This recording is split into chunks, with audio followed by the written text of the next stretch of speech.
there seems to be a consensus view that Chris Eubank Jr.'s biggest problem in his career has actually been his dad. People like Frank Warren and many others have been outspoken in their condemnation of Chris Eubank Sr.'s role and his approach in dealing with his son.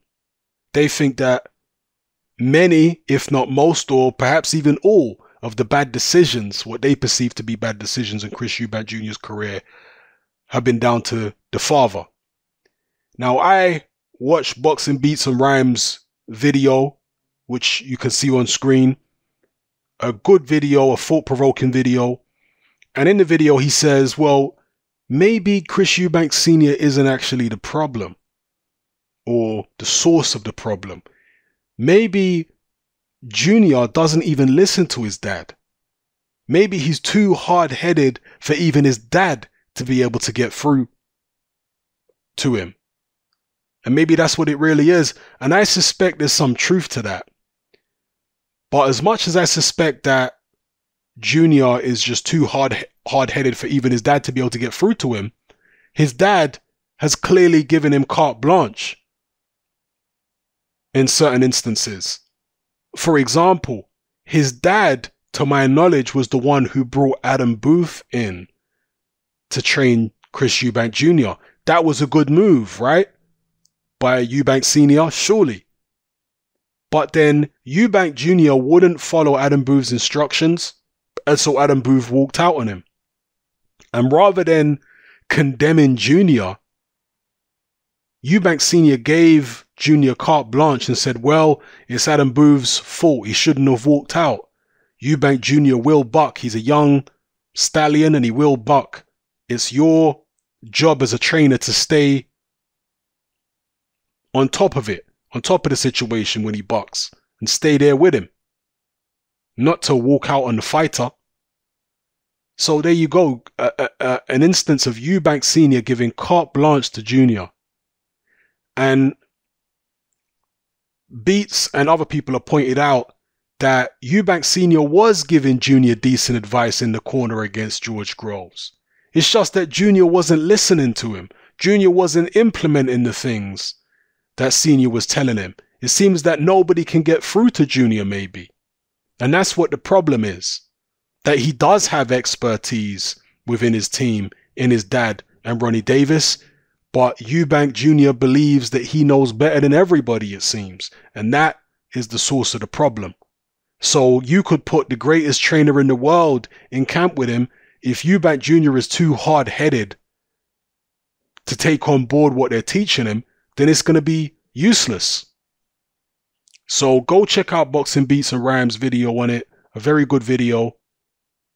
And again, I'll just add to what he said in there that perhaps Eubank Jr. is actually the source of all the problems, not his dad. But his dad is exacerbating the problem by giving him carte blanche.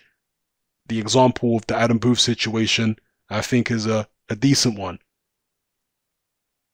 Someone's going to have to put their foot down with this young man, if that can even be done. I mean, nobody can physically force him. It's his choice who he employs as a trainer, manager, etc., a promoter, so on and so forth. And I think it's also far too opportunistic when people are condemning everything that Senior has done in Chris Eubank Jr.'s career. Chris Eubank Jr. is a millionaire, and he is a millionaire without having beaten any elite fighters. Now, what is that if not shrewd management? How many fighters in boxing today haven't fought anybody elite and haven't won a legitimate world title, and yet they're millionaires? How many are there? There are very few. Think about that. He's a millionaire. He's never beaten an elite fighter, and he's never won a legit world title.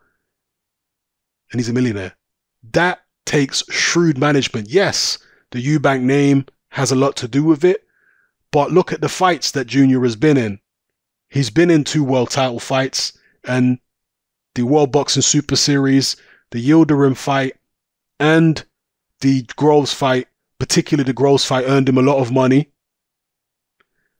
And he's even had pay-per-views. Arthur Abraham, Reynold Quinlan, these were not amazing opponents, but still, the Eubanks had a lot more control over those pay-per-views than they would have had on Sky with Eddie Hearn. And fortune favors the bold. I am still in support of the Eubanks in terms of them branching away from the mainstream promoters. Absolutely 1,000,000% in support of that. But with regards to Junior and his training setup and all that kind of business and his attitude towards fighting, that's got to change. But in terms of them having a relationship with ITV and being independent of the major promoters, they've done a great job with that so far, and I hope they get to continue down that road. And I hope that other fighters manage to do something similar. It's not only the Eubanks. I hope other fighters can break away from the major promoters, especially the more experienced fighters, and do things on their own. David Haye was a fantastic success. You want to talk about one of the fighters as an example who broke away from major promoters and earned far more money as a consequence of not being tied down to these Frank Warrens and Eddie Hearns? David Haye. When he left Frank Maloney, he's been pretty much self-promoted ever since. And he put on big shows at the O2. He got the Klitschko fight for himself without a major promoter, earned loads from the Klitschko fight. Yes, he lost, but so what? He would have lost that fight no matter what promoter he was with. But the money generated from that, he didn't have to, chop a large chunk of it off and give it to any third party. He split it between him and Klitschko's side, and that was it. An excellent, excellent example for other fighters to try and follow if they're good enough. What David Haye did.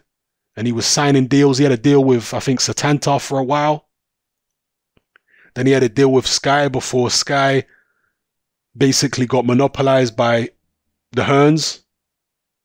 And since then, he has been working with major promoters in one-off deals, but with the Haymaker promotional entity attached to the promotion. Like when he worked with Frank Warren for the Chisora fight as a one-off. And I think that was just straight up Warren. I don't think there was Haymaker involved in that, but still, he didn't have to sign any kind of deal with Warren. It was a one-off, him fighting on a Warren show, and that was it. He sailed off into the sunset. And he's done the same, several other times. And then he started fighting on Dave. And then he went and fought Tony Bellew. And again, that was, I think, a joint Haymaker Hearn situation. So I'm very much in favor of fighters doing what the Eubanks have done, breaking away from the major promoters. And, particularly if they have a team. People think about, oh, well, the fighter can't do everything himself. He can't manage himself and this, that. No, you don't have to. All he has to do is have his own little, maybe, management company. And in terms of the day-to-day running, the fighter himself is not going to be doing it. He's going to have staff that do it for him. But the point is, he's not going to be breaking off a massive chunk of his earnings and giving it to an Eddie Hearn or a Frank Warren. Which is what would happen if he had a big promotional deal with them, a long-term promotional deal. So, yeah, the Eubanks, I hope, from a business perspective, they continue to thrive. I think they've done good work from a business perspective. It's just the fighting in the ring stuff hasn't worked. Or not at the elite level anyway. There needs to be changes made there. But the business stuff, I think, is good. And even Peter Fury was in agreement with that. If you go listen to that interview that I recommended on IFL, Peter Fury says the marketing side of the Eubanks, they've done a great job. They have done a great job. And again, management side, they've done a great job. The training side, in terms of developing the fighter, they fell short at the elite level, definitely. But from the management side, turning a guy into a millionaire